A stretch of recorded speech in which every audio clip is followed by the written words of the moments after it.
we'd have to see where they are eating. So it would be 10 days or so of track your food, write everything in. Everything has to be listed. Even if it's bad. If you have a day where you ate out 3 times and you ate a case of Coke and whatever, it's got to be written down, because then we have numbers to go off of and say, hey, you are grossly overeating, and this is where you're projected to be at by the end of the year. You know, this is where we need to be. And then you can kind of roll it back. If you don't have that kind of tracking beforehand, it's kind of a blank slate.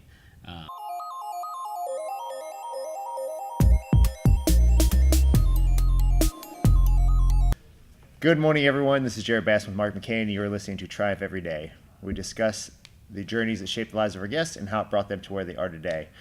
Today we actually have Coach Chris with us. We are going to talk a lot about nutrition, a little bit shorter than normal, but again, we're not going to go through Chris's entire journey. We've done that already. We don't really need to hear that again. Just kidding. Yeah, boring. But we do want to discuss some of the nutritional questions that we've been getting within the past couple weeks to months.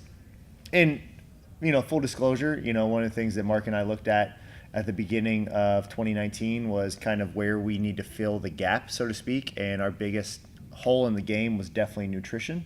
And I think we're slowly starting to kind of plug the dam when it comes to some of the deficiencies we had in that. And a big part of it has to do with Chris taking much more of an interest and an active role in getting people on the correct nutritional path. I think first and foremost saying that none of us are registered dietitians, so we're not going to sit here and tell you that eat this at this time. We can't give you a prescription. Right, we're not legally allowed to do that, but we can give you some guidance in the sense that obviously we have some experience in the nutritional realm, and getting you some general outlines to get you the results that you need. So I think the first thing, maybe Chris, you can speak to this a little bit. What are some of the biggest questions you have when it comes to gaining or losing weight? And let's be honest, it's more losing weight. Yeah, Very rarely is it like I need to gain a lot of weight. Yeah. Usually it's how do I lose weight? Why is it so hard? Is it important to count my macros? I think everyone kind of sees what's popular right now as far as maybe paleo, keto, carnivore, whatever the kind of Mark had a great blog on intermittent fasting. Like, everyone sees these kind of buzzy words and goes, oh, which one's best for me? Well, really, what are they really looking for, though? They're looking for a quick fix. Yeah, exactly. With a couple of them, we've kind of joked, oh, I got the pill in the back. After a couple sessions, I give you the pill, and then you write me a nice review, and everything's great. Yeah. But honestly, it comes down to calories. Like, you're either overeating or you're not. And if you're not assessing what you're eating, you're just guessing at what you're eating. Like, I follow Ben Mudge, who's great, and his constant kind of saying that he plugs is, if you're not assessing, you're just guessing. Don't tell me that you're watching what you eat if you're not actively plugging it in and actually checking. And that's across the board. Like, for whatever reason, when it comes to food, people don't make that connection. No. Like, it's within your private career, your family life, like you're always gauging, like what you're doing. Your car tells you what your miles per gallon are getting. Yeah. Your kids get report cards to say, hey, last quarter you got a D, this quarter you got a B, you're improving, or vice versa. Your budget. Your budget. Say, like, think of, like, if you went the entire year without looking at your bank account. Yeah. And luckily there's some people out there that probably don't necessarily need to look, but for most of us, we need to check in and, before obviously we make a major purchase. Yeah. But so many people, so think of, that, and then now think of how many people within an entire year will not even track one single day of food. What do you think the disconnect is there? It's $1 million question. I think, I'll let Chris kind of speak to it. Just my 2 cents would be, I think a lot of people are scared to know.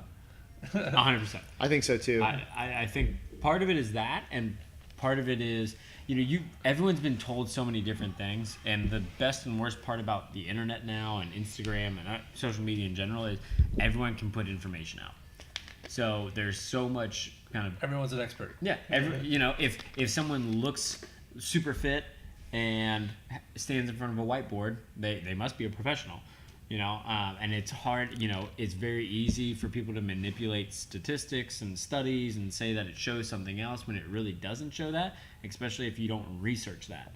And that's kind of what I've delved into more of is, why are these studies saying that? And then finding out, no, that's not actually what they say.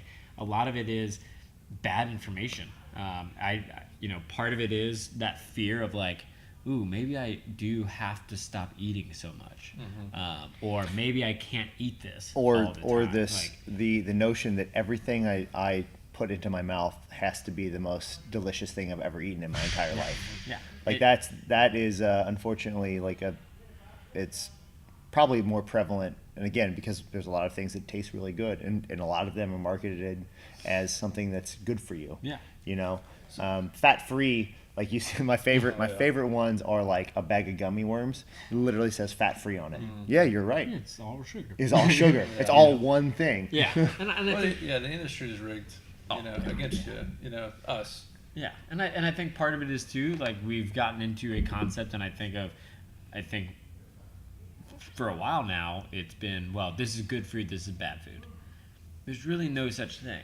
Like there's food that your body uses more efficiently and uses better, and then there's food that it doesn't process so well. Doritos just popped in my head. Like if you can start a fire with your food and it burns bright for a while, you probably don't need to be eating. Process. Yeah.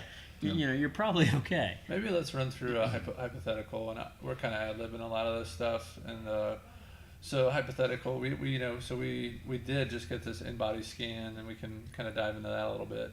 But hypothetically, someone, to get back onto the original question of, questions about diet, what should I eat, et cetera, et cetera. If we have let's just say a male, 40 years of age, that's around 50 pounds overweight. They're currently not tracking what they're eating. Their exercise habits are 2 days a week. Where do you start with someone like that? And then from I'm going to guess that you're going to say, hey, let's start tracking the food, but a little more beyond that into even an exercise type of prescription, and a little bit beyond. And again, we're not necessarily diving into exactly what they're eating, but yeah, where would you go? The first thing, having those numbers, we'd probably have already run through InBody and seeing what that number should look like. It's nice because it'll give you a bunch of different numbers to go off of. Someone also that a little more context, 40 to 50% body fat. Okay, so when you're just starting to track again, my normal first task for everyone is obviously tracking, and we set them up with a caloric intake that is probably going to be in the deficit without even really knowing because that is such a broad kind of stroke of everything. You have your BMR, which let's say it's for this gentleman is so say 2,000. 2,000. So still a pretty high BMR for a round number. So that's a pretty high BMR. That is basal metabolic rate, by the way. Basal metabolic rate. Basically, if you were on bed rest and did nothing all day, this is what it would take to keep you alive, functioning, maintaining that weight. Now, the longer you are inactive, obviously you will atrophy and that will go down. But you're looking at something that will allow them to continue their activity. So 2-3 days a week exercising, trying to stress that they stay with that consistency. We would look at calories and what those calories are made up of. If we're going to do a deficit, we want to hit a little higher protein to save some of that muscle mass, especially that skeletal muscle, and let the kind of carbs, fats fall short where they need to. Okay. But not necessarily counting macros. Yeah. But I was going to say this person also sits down for 8 to 10 hours a day. No. So this is a person that would probably look at like, oh, well, maybe I should try keto because I heard it burns fat.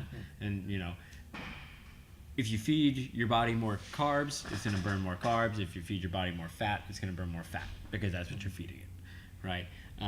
But on that diet, we'd have to see where they are eating. So it would be 10 days or so of track your food, write everything in.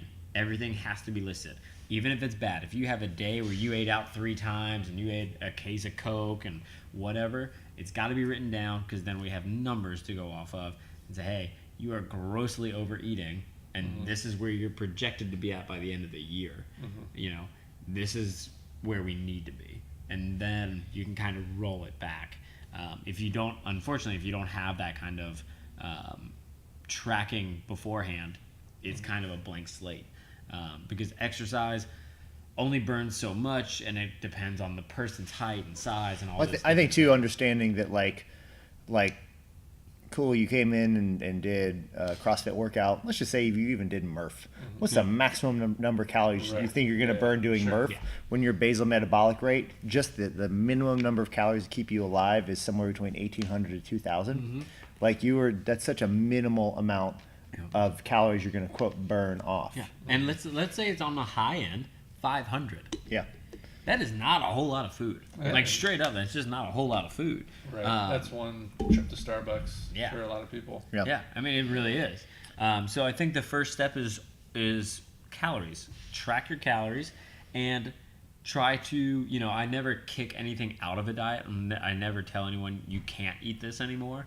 But if it's a pretty radical number, like, I drink 3, 18-ounce Mountain Dews a day.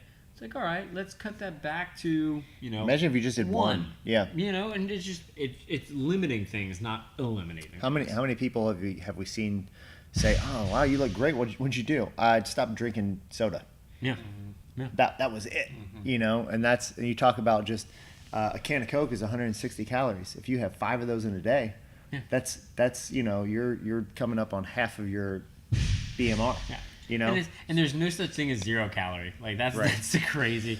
Like, or even negative calorie foods. Like, I ate a bunch of celery, so that's a negative. It's really, there's no such thing. Yeah. It would just take you a long time to burn that. I want to run through, because again we've said in-body about 15 times thus far. Run through some of these numbers real quick. So our in-body scanner, we just got this within the last 2 weeks. It's a very sophisticated piece of equipment. Basically what it's doing is running a current through your body. You're not feeling it, but running current through your body. It's testing numerous amounts of things. So we've got total amount of water in your body. Apologize. Your dry lean mass, your body fat mass, and your weight. Those are the first 4 numbers that pop up. And what we're looking at there is, there's a different one I did. It's looking at, in pounds, how much water you actually are storing within your body. Your dry lean mass, basically the way I like to describe that is if you were shriveled up in the desert, that's what would be left of you. All right. Your body fat mass, and then your sum of your total, the total amount of all those things combined. We're also looking at, so we've brought up again basal metabolic rate. That's a good starting number for us, right? It allows us to kind of see where we need to at least adjust up or down from. Obviously, we're not going to adjust down because that's going to be below what we need to keep you alive, unless we're in a very, very severe obese state.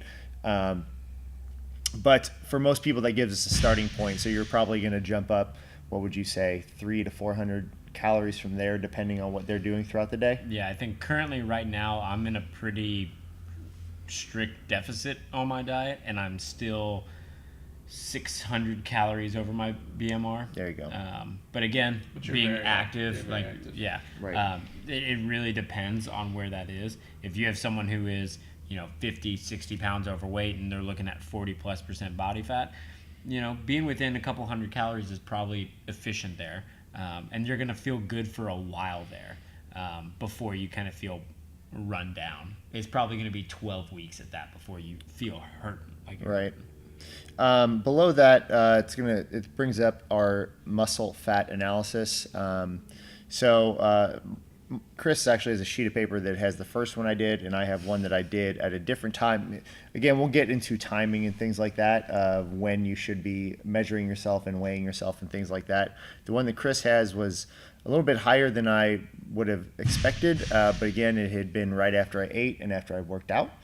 So it kind of threw things off to where I did this other one in the morning, and it gave me some different numbers. But again, it's reading out my weight, my skeletal muscle mass, and my body fat mass on a scale, basically below normal, at normal, or above normal, or average, I should say. And then below that, your BMI and your percent body fat, where a lot of people probably will be focusing, right? So again, below average, average, or above average, it will give you a sliding scale. Below that, we have where your segmental lean analysis. So this is pretty cool, where it's actually telling us where we carry a lot of our weight. So left arm, left leg, right leg, and our trunk. So obviously our trunk is going to be the dominant factor where we keep most of our weight. But what we can view from this too is where we have deficiencies within our body. So if we're obviously left or right dominant, we can see, or where I like to look more is right leg, left leg. If I'm carrying a lot more weight on one side of my body, we probably have some hip imbalances that we need to look at. And then the bottom part here is a body composition history. So the more scans you get done, it will give you a sliding scale, a little bit of a graph to show where you're going up or down. So again, when you hear us talk about different parts of this, if you're currently a member of ours, we're offering two of them as a courtesy to us for being a member to a year. You can purchase them additional ones if you want to do maybe quarterly. You can do them for a little bit of a price. So one of the big things that I said earlier was getting the timing down, right? So one of the things I did the very first time I did my scan, I had just worked out and had a snack afterwards. And my number was a little bit higher than I thought they would, where I would normally lie. So I actually waited and did one in the following morning, and everything was kind of back to where I think it would normally be. So, Chris, what do you recommend for maybe timing of if you're going to be jumping on the scale, if you're going to be doing some measurements? I've heard just consistency is going to be the key. So obviously you can be more accurate if you do it at a certain time, but as long as you're doing them in consistent nature, you can say, hey, I'm going up or down in a certain area. 100%. I've talked to a couple people about this. It's more about the consistency. When you're doing the calipers and the measuring like that, it's even more important that it's consistent, like same person, all that stuff. With the InBody, it's really nice because you plug in your ID. If you do it after a workout, continue to do them after a workout. Most ideally, it's going to be in a fasted state early in the morning. That's when you're gonna weigh the least. You've been sleeping. Dehydrated, you're empty stomach, you're just going to the bathroom, kind of getting rid of any excess weight possible. And that's not to say that you're doing it to throw the numbers off. It's you're giving us a baseline. Honest. Yeah, you're giving us a baseline. Honest. You're kind of putting out the best work you can do. I look at it as, if it's a paper you're writing or whatever, this is your final draft going in to get graded, if you will, because that's what this kind of is. This is a grading system for how you're treating your body. So if you're looking at this, like, you just ate and your arms are different sizes and stuff like that. It's very interesting how you can throw these off. What was the difference in body fat as far as body? So the original one that I did 4%. was 15.7, and then I did it the following morning at a kind of, again, in a quote even state. And I thought I was like 15.7. I'm like, I'm usually, I'm not super lean, but I'm relatively lean, and it was down to 13.3. I mean, body fat mass registered was 4. Was it? Yeah, it was a 4 pound difference. It's a 4 pound fluctuation in a small meal and water. Yeah. So again, it's throwing a couple things off there by not being consistent. And I think that kind of just speaks to not obsessing over the numbers. Mm-hmm. Like, we're not defined by this scale or by these numbers, and I know psychologically it can play a lot of games with us, and us as people that are in this business and take care of our bodies, probably better than most. We can still get in our head about numbers and stuff like that. So it can be a little intimidating, guys. So if you're listening and you're thinking about getting the scan, look, there's no judgment. Whenever you guys step on the scale, whatever that number says, it's not going to be the end of the world. But we need to track stuff, guys, because this is what the whole conversation's about right now. Chris just said it. Hey, this is where I would start. If you come to me and you say, I need to lose weight, we have to start tracking something as simple as your calories, and we got to figure out some type of exercise regimen. And good news for you, you're already paying for it. Yep. If you're a member, let's just start using it. So one of the things that and I'll speak from, personal experience, because I think the next question is, well, what do I do with this information? We're not just on here to sit here and plug this new scale that we have. Mm-hmm. It's more about, what do we do with all this information? How do I even get started? Because again, let's face it, tracking your food is not exciting. It's not sexy. But again, we have to have something to judge off of. Mm-hmm. And for me, the easiest way is twofold. I know, Chris, you promote MyFitnessPal a lot. Okay, MyFitnessPal, I've had it. I haven't, again, full disclosure, haven't really used it because I've been pretty comfortable with where I'm at. But this gave me maybe a little bit more of a pinpoint, let's see where things are off a little bit. And this is more of my curiosity that was playing into this. And so taking MyFitnessPal and tracking where I'm at. Now, again, full disclosure, it's kind of a pain in the butt to set up, but how do we make that easier? We make it easier by doing what we've been, promoting the entire time, which is meal prep, right? Getting over the, we've talked on Jameson's podcast, Mark, we talked a lot about just being accountable for your life and taking into account, like you're responsible for your own destiny kind of thing. Mm-hmm. Realizing that not everything you're going to eat is going to taste like you're eating at Jeff Ruby's. Right? You're going to have to eat some things that are not the most exciting thing to eat. But again, you have this goal in mind of, this is going to make me either perform better, feel better, look better, and getting used to eating some of the same things. Because what does that do? It makes it easier to track. Because if I know that the 5 ounces of chicken, the sweet potatoes, green beans, and Brussels sprouts that I have is X amount of calories, it's X amount of calories every time I eat it. So I'm not sitting there trying to go through and scroll through and find exactly what I'm eating. MyFitnessPal's advanced enough that you save that meal, boop, hit a button, and it goes right into the next one. So you're being consistent. You're taking convenience out of the factor, right? Because again, convenience is king.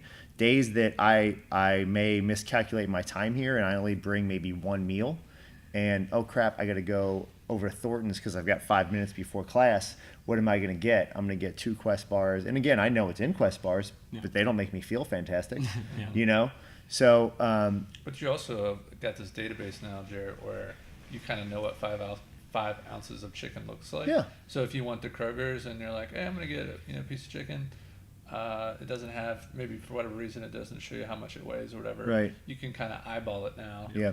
And again, that's not necessarily the most optimal, but at the same time, you're not going to go over there and get 20 ounces of chicken and try to overeat. Or 20 ounces of chicken covered in a cup of ranch. Yeah. And I think, I would say that with the intent of measuring, whether it's, with a scale or doing MyFitnessPal or whatever you're kind of doing, the goal is to get to that kind of intuitive eating, which you're talking about.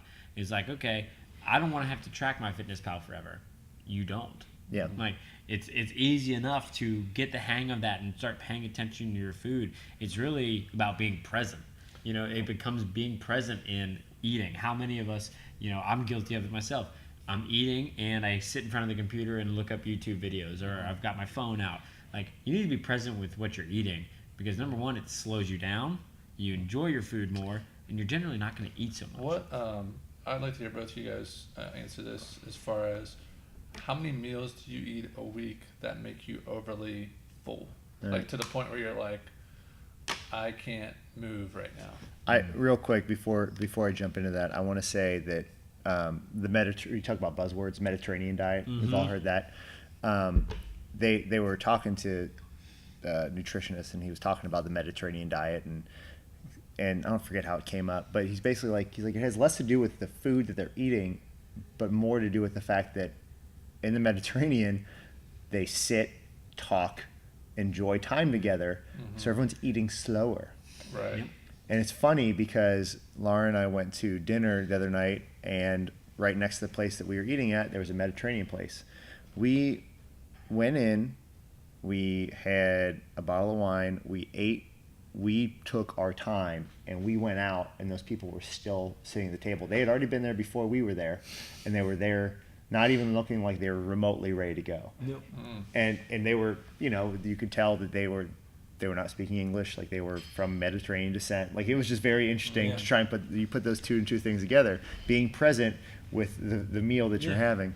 It's it's a game changer, you know, and I think that's part of everything, right? Is being more present in your training, being more present with your family at work, whatever that looks like.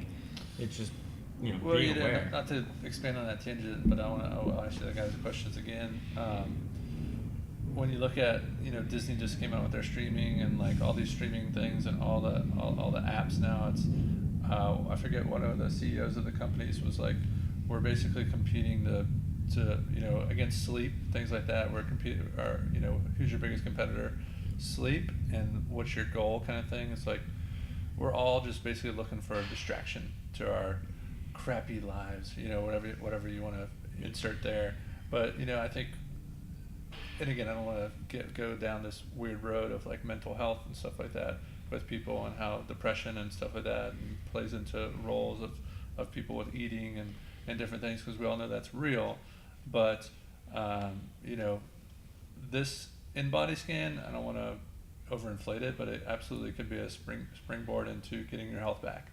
And a big thing about just life, guys, is like this self-awareness piece. This is going to give you a lot of good, tangible kind of feedback into, maybe like Jarrett said. Jarrett, I mean, he works out religiously, eats, you know, like you said, food preps, and he was even surprised. Yep. You know, and guess what? He just said it. He's like, he didn't just look at that number though and be like, all right, it is what it is. He's like, you know what? Let's track my food now, and let's get a little better. But I think this is an important question. That's why I'm asking it. Like, because I feel like a lot of people, you know, whether they realize it or not, are kind of intermittent fasting by just skipping breakfast and eating a light lunch, and then they just crush a big dinner and then they go to sleep. I think that would be fair to say, like, common for probably most people. Yeah. And then they're living off coffee. They're not drinking enough water. So how many meals a day, or not even meals a day? How many meals throughout the week are you guys eating to just over fullness? I mean, when we went out to dinner this past Saturday, that was probably the only one. Right. So That- not a lot, Maybe You one. maybe say like 80%. You're eating to maybe 70-80% full. Yeah, Yeah, I mean, we- there's definitely times where I've gotten done and I'm like, oh wow, I'm still really hungry. But again, the I think, to elaborate on that, Chris and I are roughly in the same boat as far as I'm eating 5 to 6 times a day.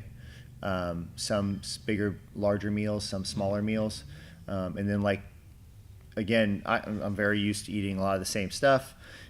So it's like my breakfast and lunch, I'm a little bit backwards. I eat my eggs and stuff when I get home at night. But, you know, I'm eating chicken, vegetables, some fruit for my breakfast and lunch type things. My snacks midday are usually going to be just a couple almonds, you know, weighed out thing of chicken, and maybe a banana or something like that. And then my evening dinner is generally couple eggs, some egg whites, and some oatmeal, and that's pretty much where I'm at almost every day. And again, I was having a discussion with Lauren while we were out to eat, because this place was just unbelievable that we were eating at, and it makes, again, being present, it made everything that we were eating that much better, because I'm not used to just indulging that much, you know. And anybody knows me, I've got a terrible sweet tooth. I mean, really bad. When I do overeat, it's usually on sweets. Like, I can sit there, those Easter's coming up on Sunday, I will eat, I promise you, this Sunday I will eat so many Reese eggs, you guys have no idea. But again, knowing that 80 to 85% of the time I'm eating on, not a regimen, but this is just how I eat. You know, I think that's another thing too. I'm not on a diet, this is just how I eat.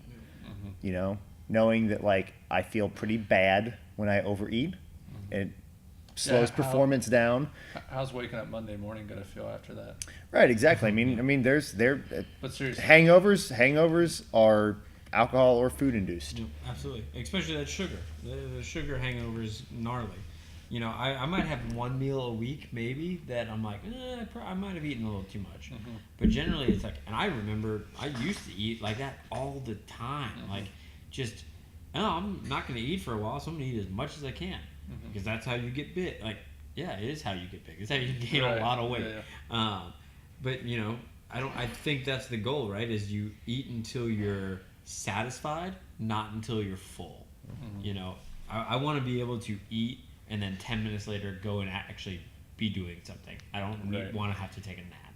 Yeah. It shouldn't be like Thanksgiving every day. And also know that, like, if you are tracking, if you are being cognizant, I shouldn't even say tracking. I'm not going to be like, you're a bad person if you don't track your food. But it is, if you're being cognizant of what you're eating, it's okay to have dessert when you're out with your family. Like, yeah, don't be weird. But you also need to know that, like, on the opposite end of the spectrum, you may have to be that guy or girl at lunch that has their Tupperware. Yep. Like, and that's also okay. You know, like, it really comes down to whether you're, you know, breaking the social norm of your workplace. You know, Mark brought up mental health. Emotional eating is as simple as, if you're about to eat something, are you looking forward to eating it because you think it's going to change the way that you feel? That is emotional eating. For better or for worse, that is emotional eating. Are you going to eat something because it's going to change the way you feel, not because it's going to physically, like, make you full? Yeah. You know, I was listening to a interview on emotional eating, and it's like, I never really thought about it, and then, like, I legitimately was having a crappy day one day, and I'm like, I'm gonna go home, and, like, my normal, like, oatmeal is pretty bland, and I'm like, I'm gonna dump as much peanut butter, like, I'm gonna go get some whole milk, I'm gonna put whatever I want in this thing, and, like, as I'm doing it, and I'm like, I'm doing this because I think that this is gonna make me. That's emotional eating. Yeah. You don't even realize it. Well, and I think that's a big blocker for people is stress eating, and, you know. Yeah, this issue is way deeper than. Oh yeah, you know, yeah. I'm not. food, That's not what we're here to get into. Yeah. But I mean, just being cognizant. Like, it's not like you got to go, oh my god, I can never do this again. But just realize that, like, food is just a really, I mean, shoot, it's spiritual, it's emotional, it includes family ties, it includes it's genetics, all of the above. So, like, we have this, like, really, again, the same thing, like, this disconnect between, like, you know, my bank account or my grades, or, you know, like I said, my gas mileage. Like, there's this disconnect that, like, well, it's food, it's different. And I'm like, no, but you still need to be able to gauge what you're doing with it. Absolutely. Yeah, I mean, I think 100%. You know, with obviously food, nutrition. Look, we haven't said CrossFit one time, right? It doesn't matter what training program you're doing, whether, you know, you're a marathon runner or you're a powerlifter. Like, that's pretty much the spectrum, right? There's a lot of in between there. Everyone needs to eat to survive and thrive, honestly. And I think that's there's a lot of room in between there too. Like, are you eating to survive or thrive? And I would like to think, if you're obviously investing in any type of program, it would be to thrive. And, you know, for me, being involved with functional training, we'll call it, for 10 years, it was about 4 or 5 years in before I actually started prepping my meals and everything. And it was like, why have I not been doing this sooner? And yeah, I thought it was going to be way harder than what I made it to be. I'm like, I can't cook. I put everything in the microwave. Believe me when now I you just put everything in the crock pot. I can do it, or a smoker. Yeah. You know, a glorified crock pot essentially is what it is. You know, so, and guess what? I've got a full spice rack now, and, like, believe me when I say, I know a lot of people up there are building this mountain up that is nutrition. It's a lot simpler than you think. And honestly, just having a conversation with Chris, myself, Jarrett, whoever it is, to get you on that track. But you have to be ready to make a change. You know, you can't just like, oh, I'm going to go in there and have a conversation and it's all just going to take care of itself. Like, no, look, you know, Jarrett said Doritos and Reese eggs. Like, you know, I don't think any one of us are going to be like, ew, those are gross. Like, those are delicious. Yeah. And guess what? If they're in our house, we're going to eat them. Yeah. So the first step might be cleaning out your cupboard and getting rid of all the crap that your kids or whoever in your house is kind of eating, and just having some discipline. So I think somebody, I got a question for you guys. We'll finish things out, but I mean, I've been posting like the meal prep Sunday photo, and like somebody made a comment about my fridge, and I'm like, yeah, but we don't like that's all we like. If we're out of food, like we make everything for the week, so like that's what we eat. Because I don't have any more self-control than anyone else. I actually have really bad self-control. If it's there, I will eat it, and I will eat it till it's gone. It's just the fact that if it's not there, you know, like that is the only difference. Is 100%, 100%. I mean, we had stuff from St. Patty's Day. It was like some like mix of M&Ms, Lucky Charms, pretzels, and I'm like, I'm not kidding you when I tell you, hand to God, ask Lauren, I ate the entire Tupperware. Jarrett put it in a blender and just made it a milkshake. I don't. So, anyways, I'm not. We're not here to say that like we're doing, you know, something that's amazing or something you guys can't do. It is truly doable. It just has to be a cognizant decision. I do want to, and it's okay to ask for help. Yeah, 100%. I do want to ask. Maybe we'll run through and wrap things up. Maybe just like one or two tips for people that that are maybe they're just starting out. How do you even get started with either losing weight or just basic nutritional work? I think if you're taking it, upon yourself, it is finding a way to be accountable. Whether it's an app, whether it's a friend or a family member or one of us is going, hey, I want to do this because. And I need you to hold me accountable. If you go to someone, you put it on Facebook, you put it's you can tell yourself, oh, I'm going to run a marathon or I'm going to lose weight, and you can feel really good about it and do nothing. But the second you tell someone, it becomes this physical thing that's out there, and they're going to go, hey, didn't you say you weren't going to eat that stuff anymore? And that's automatically, like in my head, I automatically think of the Chris Farley, like, get off me, I'm starving. Yeah. But like, it's one of those things that. It's that accountability. And I think number two is you got to just face it. You can't be scared of it. I mean, I personally hated meal prepping. If it wasn't for Becca, I would not be doing meal prepping. She was like, we're going to do this. This is what it's going to be. And now it's like, I'm the one meal prepping. Yeah. It's the new normal. Yeah. I think that's the big thing is you can't be afraid of it. Like, well, what if I mess up? We're looking for persistence, not perfection. Like, you're never going to be perfect, but you can always kind of pursue excellence, if you will. Yeah, kind of piggybacking off your accountability comment, setting that goal or I don't even really like saying the word goal, but intention. And then like you said, marathon. If you haven't ran a mile before, don't make your goal a marathon, because you're going to set yourself up for failure. I think that's what a lot of people do with nutrition. It's like, all right, now I'm gonna go from terrible to perfect. Yeah. It starts with just a single meal. So don't like plan out your whole month. Just plan out one day, one meal. Throw away one bag of chips, at first. Whatever it is, guys. But I think it is that realization of just you have to take control of your life. I think that's been running through my mind a lot lately. I want my actions to match my words. So like if I say that I want to be, an expert in business or something like that, guess what? I have a deficit of wisdom right now. So guess what I have to do every morning? I have to get out of bed and I have to start reading. I have to start studying. I have to start preparing. Because I think a lot of us, fall victim to just saying we want to do stuff and then just not following through. So, it is that accountability. But when we're more specifically talking about nutrition, if you just prepare your meals, like if you just stop eating out and just find time to prepare your meals and maybe include your family, it can now take on this whole new thing where something that you loathe, it can be something that you love. Yeah. My two, I guess, are going to be again. You'll see some throughput and some parallels with all of our statements, but I think the first one is kind of what Chris said, which is setting, preferences, not expectations. If you set an expectation that I'm going to lose 10 pounds in 10 days and you don't do it, you're going to feel like a failure. If you do it, you're not going to enjoy it because that was your expectation. Set a preference, and to add my second point with that is set a preference and start small. Kind of what Mark said, right? So easiest one is lunches, right? That's a big one for people in the professional world.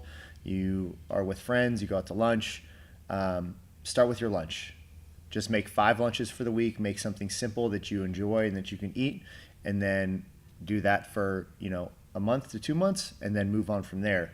Again, you're not going to change the world in 1 month. This will probably take 90 days or so. So make it in these big chunks. Set these kind of end goals and work backwards. If you want to start meal prepping all of your food by day 90, don't expect day 1 to have all your meals prepped. Start with lunch, do that for a month. Start with breakfast, lunch, do that for a month, and then start with breakfast, lunch, dinner. So you can kind of move from there. So again, guys, we're not perfect by any means. Again, you will see me gorge on some delicious food from time to time. All my macros and everything aren't exactly perfect, but again, it's an ever-changing game, and we, like Mark said, we are here to help you guys. If you need to talk, if you need a starting point, if you want to get your in-body scan, grab one of us. It's free. And it's free for members. So please get those done, and again, reach out with any questions you might have.